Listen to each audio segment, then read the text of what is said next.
For the past nearly 3 years, I've been studying Japanese, sharpening my blade and honing my skills. My reasons for learning the language were many, but one of my main goals had always been to learn enough to be prepared for a trip to the land of the rising sun. I had been telling people for a long time that I was planning on going, so not wanting to be that guy who just says he's going to do things and never do them, I moved forward with my plan. Unfortunately, I didn't actually have much of a plan, and ended up doing everything last minute and made things up as I went. Literally, I had booked my trip and had about 2 months to make an actual itinerary, but I kept telling myself, I'll do it next week. I'll do it next week. Until it was like a week before my flight. I still didn't have any ideas, so of course, what better place to check than YouTube? Yeah, so basically I watched these videos on Japan exclusive video games at like 15 times speed and picked out whatever ones looked interesting in the half second they showed up on screen and added them to a wishlist on my phone. So now my master plan was as follows. 1. Go to Japan. 2. Find video game. 3. Well, if you can't tell by the way I have my games haphazardly stored on the shelf there, step 3 definitely isn't profit. 4. Explore along the way.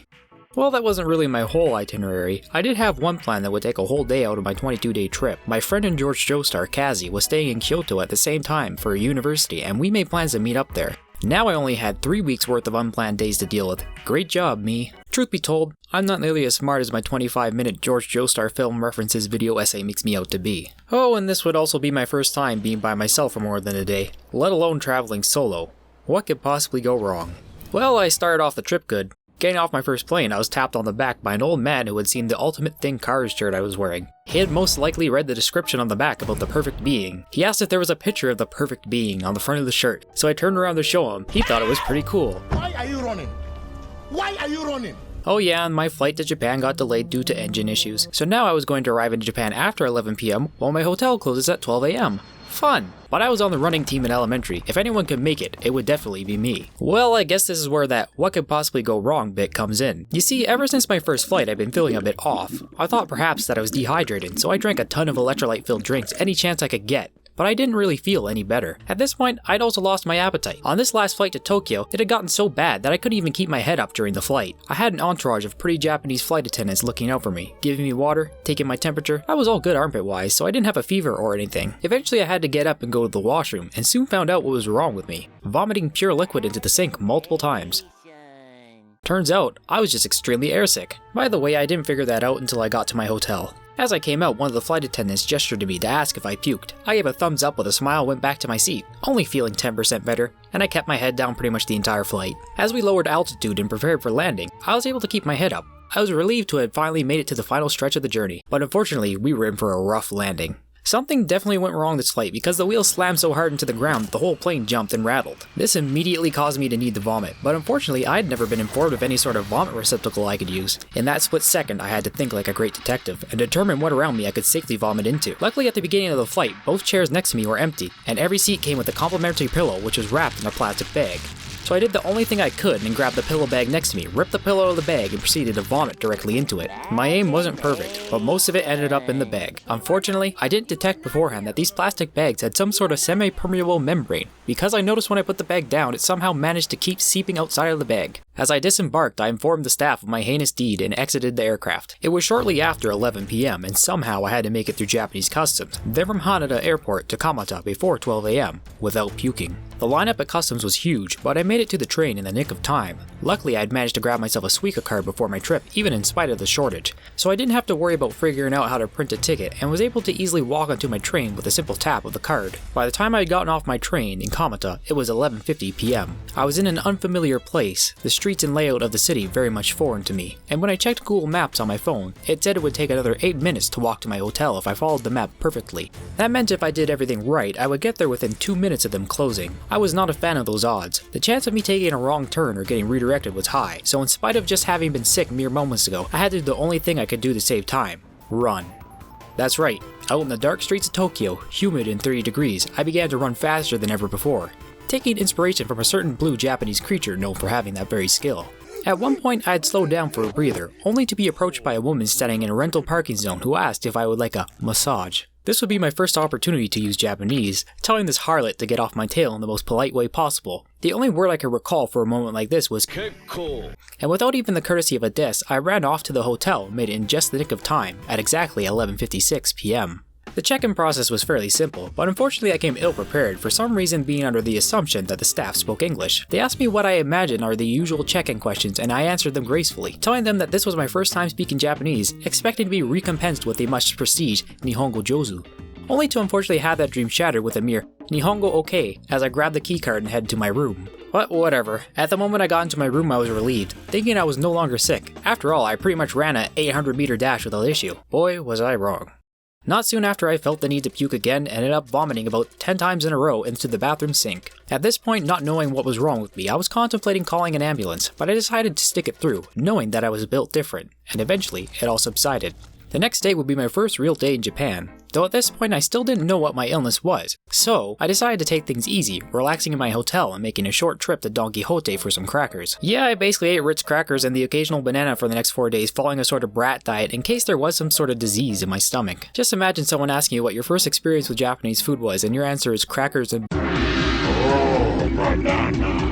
well, whatever, can't help what can't be helped. So from the next day forward, I decided my actual Japan trip would begin, and luckily thanks to the amazing work over at Tokyo Chibo's website and YouTube channel, I was able to quickly come up with a list of various cities and locations to visit throughout the span of my trip. Turns out winging it wasn't such a bad idea after all. So naturally the first place I decided to check out was the very place I was staying in, Ota City. This is where I began to have a new appreciation for sightseeing, because up there in good old Berta, there ain't much to see, but Japan, it's built different. Everything was so bright and full of contrast. Both the architecture and nature was beautiful. If I had to describe it in comparison to back home, I'd say it's the difference between Skyrim and Skyrim with an EMB. Another thing I grew appreciation for that day was taking my time walking through the cities, as most times partway through my trips I would just happen upon stunning public parks and temples in the middle of what seems like endless concrete jungle. I really enjoyed having those brief unexpected moments of relaxation, getting to enjoy nature for a bit before returning to my pilgrimage. Also arcades? Pretty cool. They were literally everywhere. The first one I went to was one of the Taito buildings in Ueno. I played some gachapon and got the Super Cub keychain I wanted. Then played one of the best arcade games ever, Keisatsugan 2, a light gun shooter that tracks your movements and forces you to literally duck and dodge bullets as a police officer, with no VR required. Also upstairs they had the infamous JoJo Last Survivor arcade machine, so I got to play that for the first time. Because I didn't have a Bandai card, I could only select my favorite character ever, Jotaro. All I have to say is from now on, I will no longer be playing any sort of battle royale game unless it involves JoJo's Bizarre Adventure. Here's a pic of a random big Dio figure I saw at a second-hand shop, which reminds me of the raid boss level otaku I saw at a hobby off near the beginning of my trip. I was on the second floor. The space between aisles was very tight. I'm basically just trying to get a quick look at things to make sure I don't miss any good deals, when in front of my path, I saw a middle-aged man crouching on the ground looking into a display case. Attached to his pants was hundreds of small keychain plushies, so much so that they took up like 6 feet around him, something like a peacock's tail, except instead of attracting mates, it does the opposite. This had me thinking that Japan's whole otaku and degeneracy thing wasn't just an over-exaggeration, and that I'd be seeing plenty of strange characters throughout my whole trip, but that really wasn't the case. It was really only him, and probably me. You know, constantly dressed up in JoJo drip, sticking out like a sore thumb. I'll just say I'm very grateful about the lack of JoJo gachapon machines there, or else I might have ended up like him. True story, I only found like 2 different JoJo gachas during my whole trip there. On the topic of degeneracy, I went to Kabukicho because I'm a huge Yakuza fan, and the game's iconic Kamurocho was based off of it. Moments after walking past the Torii Gate, I was approached by a Japanese man who introduced himself to me in English, shaking my hand. I returned the favor only for him to say to me, "Psycho, I have a sexy shop, all Japanese." I seem to have naively forgotten Kamurocho's whole nightlife thing and general seediness, which of course were modeled after the very place I was standing in. Who would have thunk that shady Japanese towns could exist outside of my fictional Japanese video games? Immediately I switched back to Japanese and told him "Kekko desu," walking away laughing in disbelief to the nearest arcade. It's sad actually, I feel like these prostitution rings had it out for me because, funny story, every night after only like 7 PM in Kamata, the town I was staying in, women would come out onto the street and run up to me offering me a massage. We all know what that means, and it was quite annoying trying to go out for supper or go to the convenience store and be harassed when I wanted to wind down for the night and relax. In fact, when I turned down this one lady who chased me down like she saw a walking dollar sign, she just straight up desperately said, "Sex, sex." Little did I know I was staying in Japan's most dangerous hood, and things were about to get rough. Just kidding. Yeah, I didn't do much research, and I unknowingly picked a place that was known for its nightlife. But other than that, it was super convenient, in between 2 different train stations, both only 5 to 10 minute walks from my hotel. Anyway, back to Kabukicho Arcade. It was great. I found my second favorite arcade machine ever, Sonic Blast Heroes, where you play the role of some super comical superhero saves the day through his punches, literally putting on punching gloves and punching a bag to stop robberies, stop trucks, punch dinosaurs dead, stop the apocalypse. It was great. I could never get past the 3rd level though, but that didn't stop me from giving it a try every time I saw it, because maybe it was just a machine, it couldn't be me, I'm built different. To be real, what I really enjoyed about this arcade trip was getting to have a small Japanese conversation with one of the staff members. A dude who was probably about my age saw the Killer Queen Hawaiian shirt I was wearing and asked, "Kira Queen?" I replied with, "Kira Yoshikage Ichiban na Teki." He mentioned that he liked Mista and did the gun thing with his hand. Dude really liked acting things out. I told him that I cosplayed Mista before, but because I didn't have a picture to show him, I asked if he knew about Ryuga Gotoku. He said yes, and I showed him my Majima cosplay. He then said that he likes Akiyama, and literally did one of the kicks in the middle of the arcade perfectly. Needless to say, I was blown away. It was a pretty cool experience, and things like that make trying to learn a second language worth it. Speaking of interactions like this, there was another dude, middle-aged, working as Surugaya, who saw the bucket hat I was wearing and started to pretend cough to get my attention. I turned to him and he asked, "Humid pupuru?" I said, "Hi," and he said, "Very cool." Little did he know I like to pretend that it's actually Zapasha. Unfortunately, I don't think there are many who would understand that JoJo reference, even in Japan. Also, there was another day where I was walking somewhere very busy, like Akihabara or Shibuya, I can't remember. A guy pointed to the ring in my hat and said, "Kakoi, where did you buy?" I then took my hat off and in the most racist Japanese accent ever, pointed to the logo and said, You what? Just kidding. What I really did was try to pronounce the brand's name Japanese style. Steady Hanzo. But I'm pretty sure I just ended up saying it the wrong way anyway in a terrible stereotypical Japanese accent. I asked him if he knew about JoJo no Kimyo no Boken, butchering the pronunciation, and he said he did, but I think he was lying. I pointed out to him that it was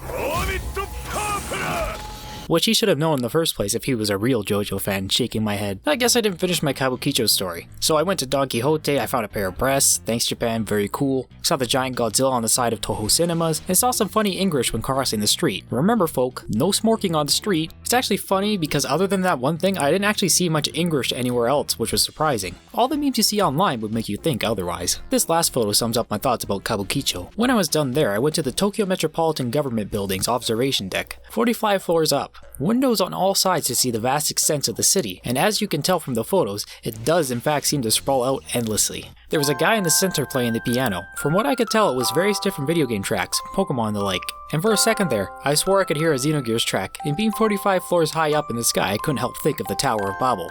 That large swath of greenery outside the window is Yoyogi Park, which was actually one place I forgot to visit while in Tokyo. But that day I did go to Shinjuku Chuo Park, where I had my first vending machine drink, which was the start of a crippling addiction. The Asahi Craft Cola was great. Tastes better than Coke or Pepsi in my opinion, though I haven't had real non-diet soda in forever, so I could actually be wrong about that. Actually, there wasn't really any choice of diet beverages in the various vending machines of Japan, so I was forced to drink multiple full-fat drinks a day, which actually wasn't a problem. In fact, during the trip I was losing weight, probably something to do with walking up to 4 hours or more a day in the humid 40-degree heat. The park itself was great. I saw teens skateboarding and salarymen hanging out.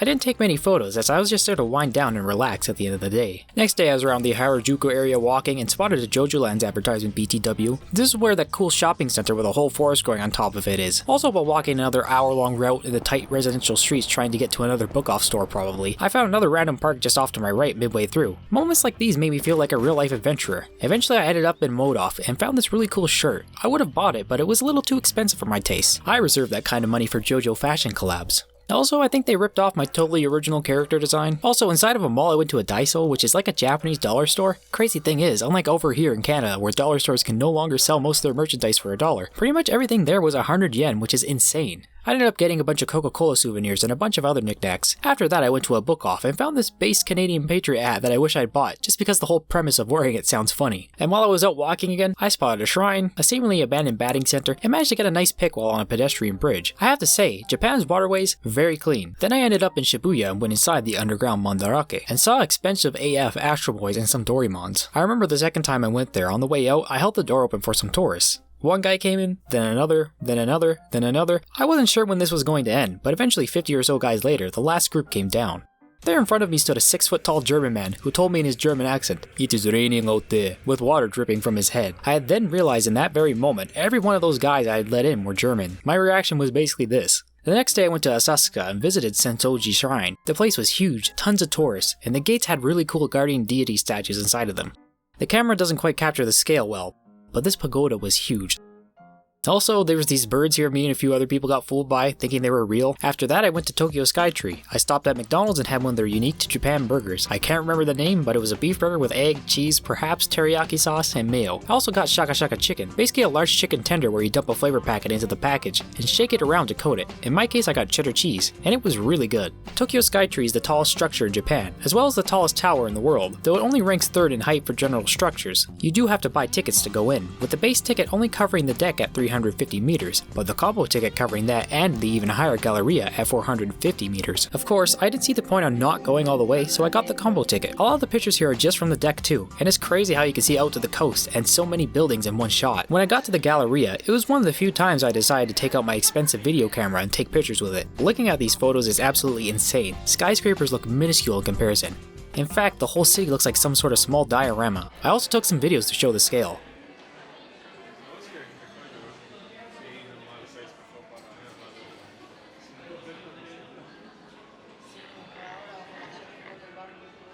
After I was done there, I bought tickets for the Sumida Aquarium, which is attached to the Skytree. My two highlights were seeing the shark, cause sharks are my favorite animal, and the penguins. On the way to the penguins pool, everyone was made to stop because penguins were actually being walked into the back room. They look so cute, and they're actually surprisingly smart. Here's a video of some penguins chasing around a stream of water all happily.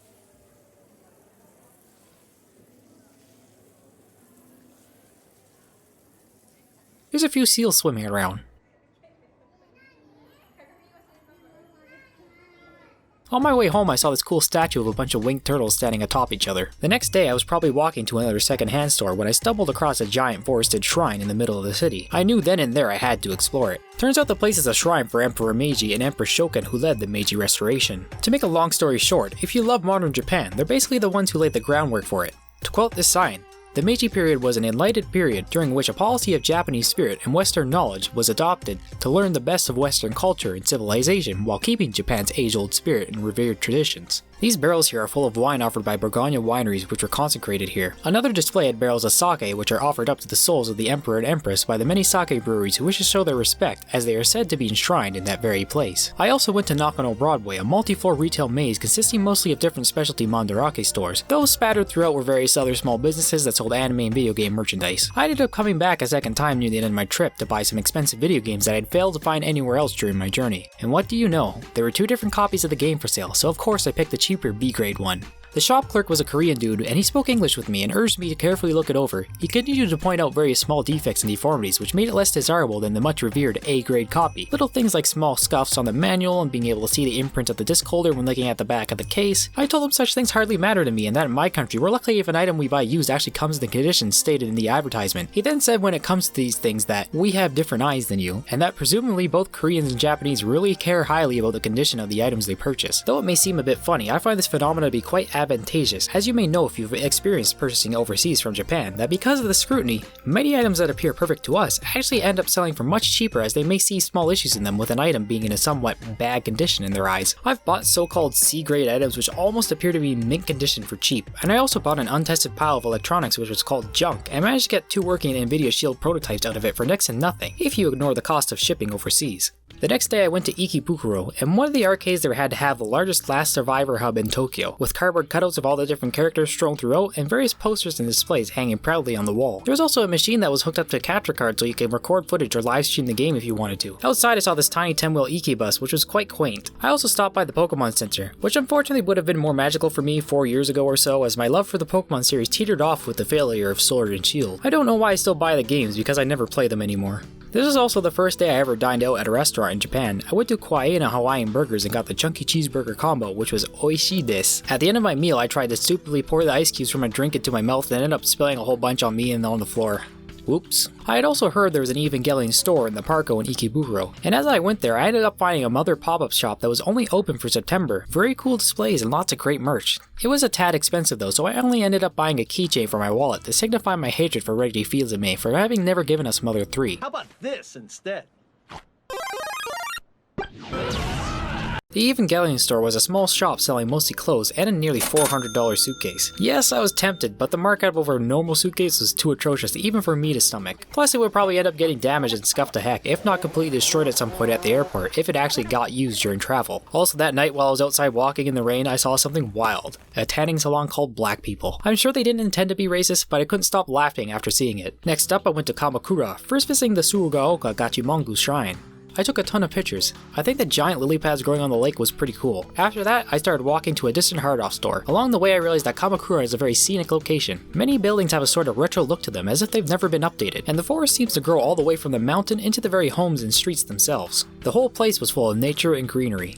After not finding anything at the hard-off, I ended up at my first book off Super Bazaar, which I was unaware even existed. It's sad to think now, but I kept going to these stores searching hard, hoping to randomly come across some of the games on my wishlist, which through sheer luck I did for most of them. But yeah, it turns out you can search online for different games and find out which specific stores have it in stock. I didn't figure this out till my last week there. I probably could have saved a lot of time walking, money on train rides, etc. But oh well. I got to see a lot of things I otherwise wouldn't have. No regrets, I guess. In the evening, I made my way down through Yokosuka and ate at Moss Burger, grabbing a veggie burger combo because I couldn't understand the fact that they were telling me that the burger I actually wanted was out of stock. Luckily, there was another foreigner biker dude in there who told me they were trying to explain that it's out of stock. I don't know if this burger was made out of veggies or just called veggie because it had a lot of veggies on it. Whatever it was, it tasted good. I definitely recommend eating at Moss Burger if you ever go to Japan. Way better than McDonald's or Burger King. It had just finished raining and I made my way down to the coast, which looks stunning. Off in the distance I could see an island and various ships going to and fro on the ocean. People around the coastline were fishing in the water too. Eventually I ended up at the Mikasa Historical Warship Memorial, which houses a refurbished battleship from the Russo-Japanese War. I was able to get amazing pics of the statue and ship featuring an amazing double rainbow if you look closely. Here's my hotel room by the way, small and compact. Bed, table, small washroom, but that's all you need. There was nowhere to lock up my stuff, but it's Japan, so I just left it out in the room even during room cleaning while I was out. No one ever touched it. The next day for me, however, was a disaster. I made a day trip to Hakone, spending a good chunk of change on the train to get there, not knowing I could have went there for free if I had just gone after validating my JR pass. I was hoping to see the sulfuric springs on the mountains, sometime after riding on the cool big ship on the lake. Unfortunately, due to a typhoon forecast, that never came to be. The ship was closed for the day. But I decided that wouldn't deter me. Thinking this place was completely walkable like the rest of Japan, I could just walk around the entire lake myself and see what I could find. And what do you know, I came across a mysterious ancient samurai trail in the forest which was made of mossy wet rocks leading up a giant hill which took like 20 minutes to climb. It just finished raining by the way. I'm lucky I didn't slip and die. I expected I'd be rewarded with something after completing this treacherous journey, perhaps a tranquil spot in nature or a great view of the countryside. Nope. As soon as I exited, I was greeted by none other than the highway. But my stupidity didn't end there, my friends. I thought there must be some sort of footpath leading further into Hakone somewhere around there. It was probably just around one of the bends of the highway. So I literally started walking on the side of the road hoping to find it. Nope. There's nothing. I went one way, there was a small pit stop and a cool Evangelion EV charger. The other way I literally had to run uphill and I think it was like a one-way road, only to end up somewhere on the small footpath that led nowhere. So I had to run across the highway again and get back to the mossy, slippery death path that I took and walk all the way back down again. When I came out and started walking back ready to go home defeated, I could see a Japanese man in his yard looking at me as if he was thinking, did this foreigner really just climb up and down the ancient samurai path that leads nowhere? Yes I did. Did I at least get to check out those sulfuric springs? No. I'm pretty sure the cable cars were also closed due to the typhoon warning. That, or I felt so defeated from getting lost that I just literally wanted to go back home to my hotel and go to bed. The next day went a lot better though. I went to the artificial island Odaiba and DiverCity. One of the malls had this cool Doraemon display that went off at certain intervals.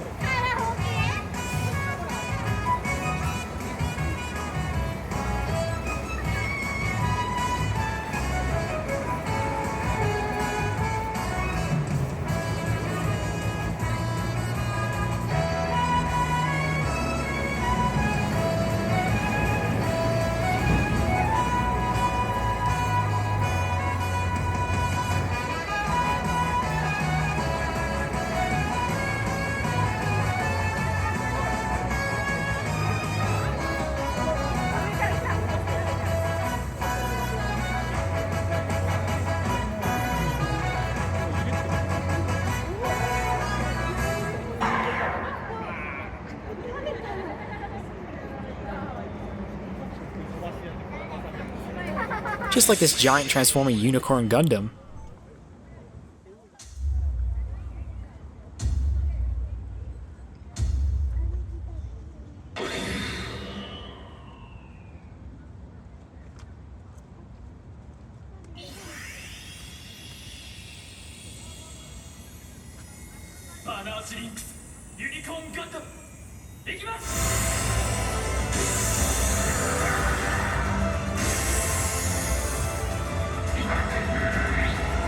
By the way, I've never watched Gundam before, but it was still super cool. I also had a rare vending machine spotting, luxury beef and luxury horse sashimi in the classic gachapon format. No, I did not try it. Based on the kanji here, I can assume they come out frozen, which seems pointless as you could go to the top floor and pay to get nearly identical meals made fresh in a restaurant for nearly the same price. Inside the DiverCity Plaza, I found this really cool California drive-in styled longboard cafe that was also full of vintage Coca-Cola items. It's all part of a Japanese brand known as Captain Santa. They also had multiple souvenir shops, but their shirts, which look very cool by the way, were almost $200. Luckily I found 2 shirts for cheap at Book Off.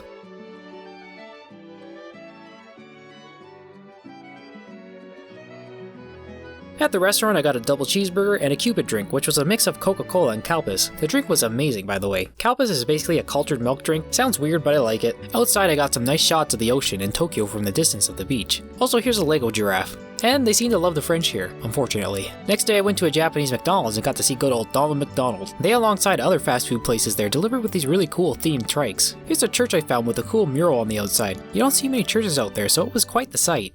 Then on another day I went back to Odaiba to go to TeamLab Planet's Tokyo.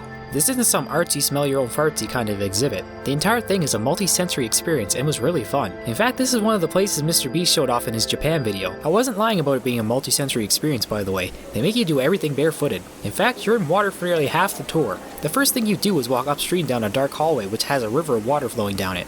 Then you end up in the Infinity Mirror Zone. There's so many mirrors and LEDs that it looks like the room goes on forever. Some of the lights would turn off or there'd be different effects they display. There were multiple paths to walk through, and the effect was crazy. In this video it almost happened like a 3D wave was going on in and out. I don't know if the video can do it justice, but it was like trippy as balls. They also had an area where you could download their app and pick different patterns to display.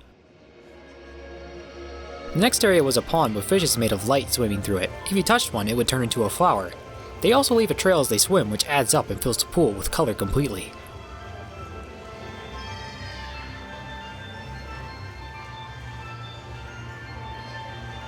I think I forgot to film the next room because it was so fun, and like a whole body experience. Basically the floor is made of that beanbag stuff, as well as the walls, all different heights, depths, etc. And the challenge was you had to walk across it and get to the next area. It's almost like walking on quicksand. One step seems fine, and then you're sinking. In fact, it seemed like a pretty easy place to get hurt. But they'd let you skip out if you had health problems that made it inadvisable to go. And there was this 3D projected light show which basically gave the appearance that you were in some sort of moving globe with flowers floating in the air and falling on you. It was so hard to walk in there because you got so dizzy, but the experience was surreal. The next room I wasn't the biggest fan of. It was basically a repeat of the Infinity Mirror room but with giant LED balls instead. The next room, however, reminded me that this was in fact all technically art. Infinity mirrors and strange mirror-faced beans atop messy soil. I don't know the feel or aesthetic they were going for, but it reminded me of that one SpongeBob episode with the chrome. The last room was also another partial Infinity Mirror room, but this time it was with flowers growing down from the ceiling. I literally had to crawl on my back under them to get inside where we were able to stand. We weren't allowed to touch the flowers, but it was nice just to lay back on the floor and stare at them and the ceiling. I couldn't imagine doing this in Canada or the States. Someone would probably immediately break a hip or have a heart attack trying to get onto the ground and sue them for not being accessible. I give TeamLab's Planet's Tokyo 100% recommendation. If you go to Japan, if you go to Tokyo, you need to do it. This was also the day were I found a cool vintage Yokosuka style jacket at Book Off, which I purchased. Sucks that it's made in China, but one day I'll buy an authentic one. I just need to come up with a design first. And $400. Next day I found a bunch of cool stuff at Book Off. I found a mint condition limited edition Ni no Kuni for DS set for $7, which is insane. They had 2 of them, but the other one was missing part of the box. Yes, it's true, if you look hard enough, you can find really good deals like this in these stores. The YouTube clickbait people use isn't completely misleading.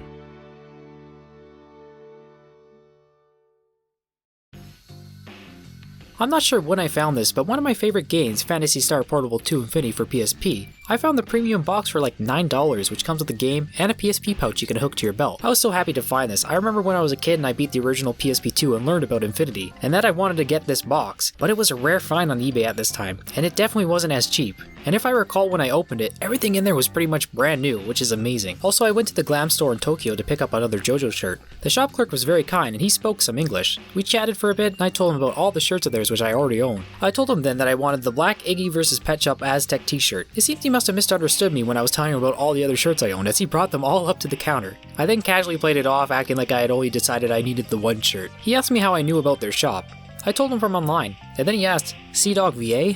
I told him yeah. One day I did see him wearing that Ultimate Thing car shirt in a video, and I immediately knew that I needed it. He then told me that Connor was there filming recently, which I thought was interesting. Little did I know he had done a live stream in there a while back, and once I came back from vacation, he posted an edited video of it on his channel of his shopping spree there. Small world, I guess. While I'm at it, no, I didn't see any celebrities, vloggers, YouTubers, streamers, etc. while I was in Japan. In fact, I felt pretty awkward about filming out in public when there was people around. It just seemed disrespectful, even though it really wasn't. Here's a rare Pepe, by the way. Also, I found where the JoJo bar is, but turns out you have to make a reservation by phone. And my Nihongo not being Jozu enough and not knowing if I could even make it in time for my reservation meant I didn't get a chance to go. Next time though, I'll give it a try. But the day before that was a very special day, where I finally went to Kyoto to meet and hang out with my friend Kazi, fan translator, bookbinding enthusiast, and detective. Bro, there's this big ass tower in the distance, and we were wondering what the fuck it is. It's a yakiniku place. What? Together we solved 15 locked room mysteries, captured 2 serial killers, and found out the 15 locked room mysteries were actually the work of a single criminal and captured the killer. I just couldn't resist a George Joestar reference. Read it, folks. Anyway, we got to hang out for like half a day, just cause I needed time to get back home on the train. I didn't know much about Kyoto except for that it was hot and extremely humid, so he suggested we should go to the famous Fushimi Inari Shrine. If only I knew how much of a trek that was going to be. That thing takes nearly an hour just to climb up, which I thought wouldn't be a problem seeing as I was walking sometimes 4 hours a day in Tokyo.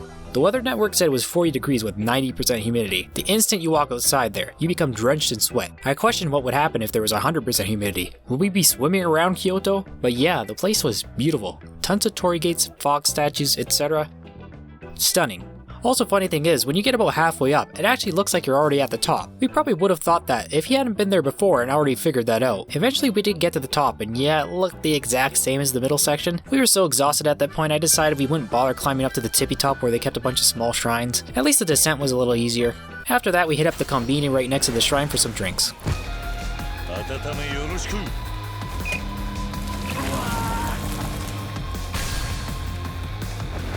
When we came out, we were stopped by a dude and a girl who asked if we would fill out a survey on our phones about Japanese hospitality for the next college project. They did ask in English and we kindly agreed. Kaz took the opportunity to flex his Nihongo Jozu and speak to them in Japanese. Pretty sure I heard him switch up his dialect from standard to Kansai as well. I'm pretty sure I tried to say something but I can't remember. It was probably something like Boku no Nihongo heta da. Anyway, we filled it out and they seemed pretty happy about it, so that's good. Afterwards we wanted to eat out, and I thought this would be the perfect chance for me to eat at a real Japanese restaurant since I knew I could rely on Kaz's Japanese skills if I needed to. We were walking around looking at the outside of restaurants lying in the street when the woman running one of the shops came out and welcomed us to come in and eat. Turns out it was a ramen shop. I ended up getting the umiya set, which came with gyoza, fried pork, and ramen. I don't remember the specific type of ramen it was, but I believe it had beef and pork in it. All I can remember is that it tasted fantastic, probably the best food I had on the trip. It was at that moment I understood why people enjoyed drinking the broth too. On that day I became a broth enjoyer. Kaz got a spicy set, being from Mexico he's used to that kind of stuff. Looks so good. Winning card.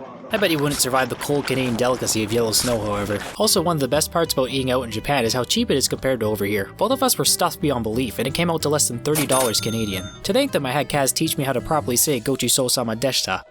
And then we scurried off to the nearest arcade. We had a great time playing Dance Dance Revolution and House of the Dead, and that Transformers shooting game. I also had Kaz try out Sonic Blast Heroes. He also couldn't get past the first few levels like I did, so I stopped feeling weak after that. Our last stop together was the local book off Super Bazaar. There's apparently a book of bazaar, which is like a massive book of. Let's go. Winning. Book off Bizarre Adventure. You know, book of Bizarre Adventure. Yeah.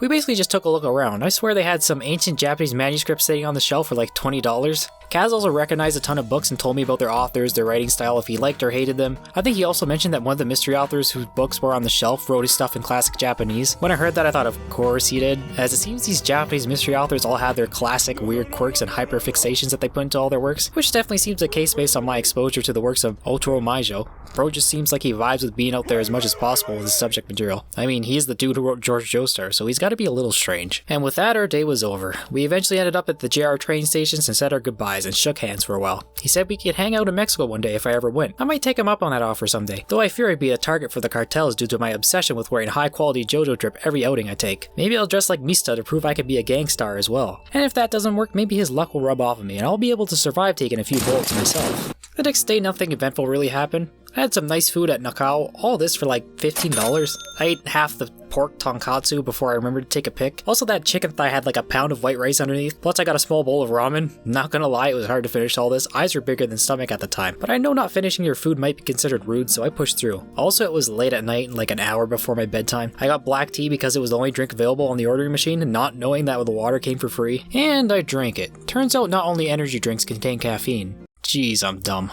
I decided the next day I would go to Osaka before my JR pass expired. I got a few pictures of interesting things while I was walking to get to Dotonbori. Now this might not seem special, 100 yen special price vending machine that I was taken aback from, because in Tokyo, there's actually lots of machines that had small signs saying there was a 100 yen sale on, but you'd go and check and there'd be nothing in there for 100 yen, only one or two things that no one wants. This machine on the other hand, had almost every drink available for 100 yen. It was so hype I had to send a pic to Kaz because I knew this was a rare sight. People like to say that Osakans stand out compared to everyone else in Japan.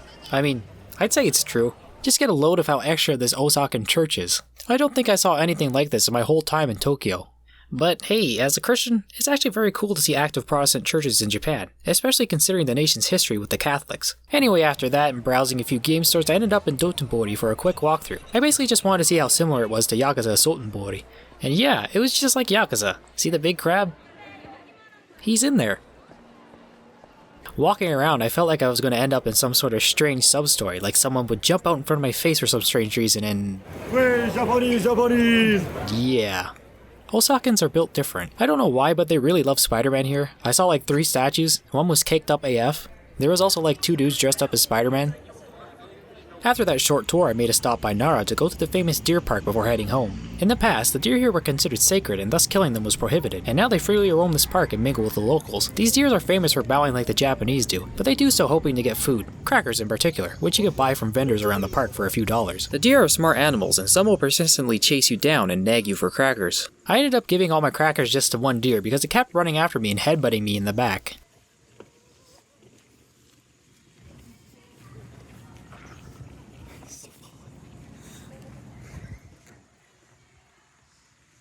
I also stupidly thought that deers with horns were more cool and tried to give crackers to them and pet them. One with horns kept prodding me in the back, by the way, and it turns out you shouldn't have touched them because of danger of attack by deer in heat.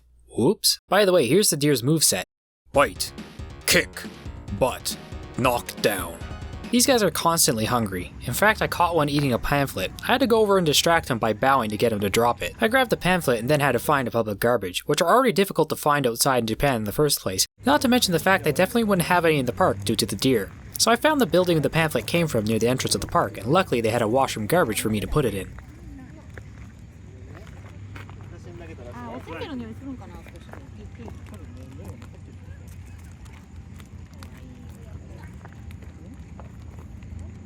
On my way out, I saw this really cool manhole cover which emblemized this part of Nara. The next few days weren't too eventful. One of the days there was a free admission to the Tokyo National Museum. Tons of cool history stuff if you're interested, but all I cared about was this statue of Amida Buddha because of...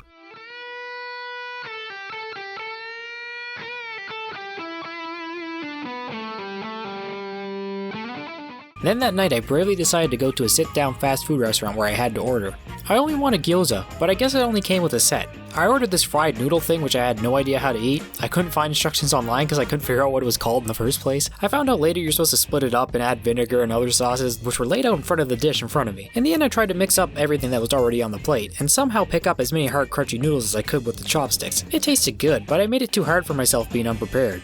The next day I went to Enoshima Island. I had a little bit of difficulty trying to find the correct bus to get there. I was waiting for the bus behind a bunch of Italian tourists and a Japanese woman asked where they all wanted to go, as they and me were walking around confused. One of the guys told her it was Enoshima Island and she showed us the right bus stop to wait. One of the dudes noticed me following them and struck up a conversation with me, asking me where I was from, my heritage, etc. He had a very strong accent and said he was from Roma. I told him I could feel the energy and he told me that it was very expensive. I guess he didn't understand what I meant by that. We got on the bus and I talked with him and another older Italian man. He asked me about my outfit, which was something JoJo related, so I told him it was inspired by JoJo's Bizarre Adventure. He said that he never heard of it and that it must not be popular in Italy. I wanted to try and explain that more parts of JoJo have been translated officially into Italian than English at this point, but I don't think my ramblings would have convinced him otherwise. Anyway, it was pretty cool to talk with a bunch of tourists from a whole other part of the world who also love Japan and its culture similar to how I do. I was pretty used to no one talking to me the whole trip, so that was a nice change of pace.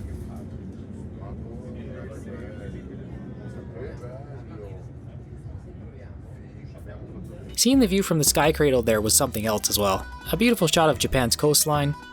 I also got some very cool shots from the cliff sides. Climbing up to the shrine there, I found a gacha drink machine.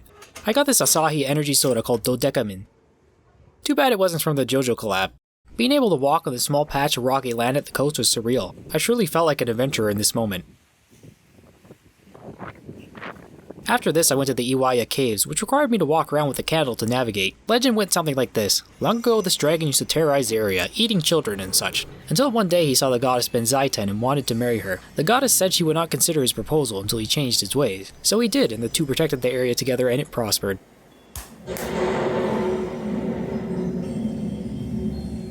By the way, it is said when the goddess came down to the water, an island rose up to form her home, which would be Enoshima. Ain't that crazy? And with the coming days, I was on the last leg of my journey. At this point, I'd sort of run out of things to do and places to go in Tokyo. I walked around and went to a mall and saw this sad penguin display by one of the railings. I also decided to walk around Kamata, the town I was staying in. Turns out I never noticed they had a JoJo Lands billboard too. On my last day, I went to Shibuya Parko and visited the Nintendo store, Capcom store, and Jump store. I didn't buy anything, but the statues were pretty cool. They had a really nice rooftop area with a great view. I found it pretty crazy how this infrequently trafficked area of the complex had a family mart inside. I went in there and bought a burrito for a snack. Crazy thing is, there was plenty of people shopping there. I expected it to be dead, but I think it's there to cater to all the different staff inside the shopping mall. That night for dinner I had what I think is some fried rice. I don't quite remember what I ordered. And look, an HMV, they still exist in Japan. Persona 5 is real. Anyway, to bring back all the stuff that I had bought, I had to buy a suitcase. So I ended up leaving with a full backpack, full underseat bag, and full suitcase.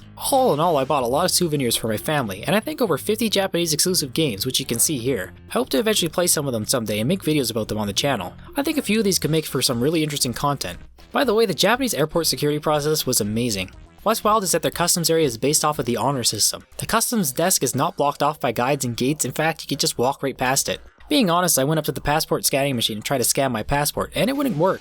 So I entered my code manually and it showed a picture of Mount Fuji and said to go on ahead. I'm surprised because I had to have had at least $1,000 worth of tax-free stuff attached to my passport info, but they were fine, no checking or anything. And when you go through the actual security section, they don't require you to remove anything from your bags. They just scan them all through a machine. And one of the girls there was kind enough to hold my umbrella as I went through there. It was so great.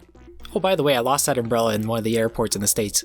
The TSA in the States, on the other hand, came off as condescending and rude. It was at the San Francisco airport, so it was crowded. I was a bit flustered trying to remember everything I had to take off and put into the bins and such, and a rude TSA officer basically told me to hurry it up, honey. And while Canada's airport security wasn't as efficient as Japan's, they were very kind and understanding to me trying to figure things out. There was no rushing, everyone was chilled, relaxed, and friendly.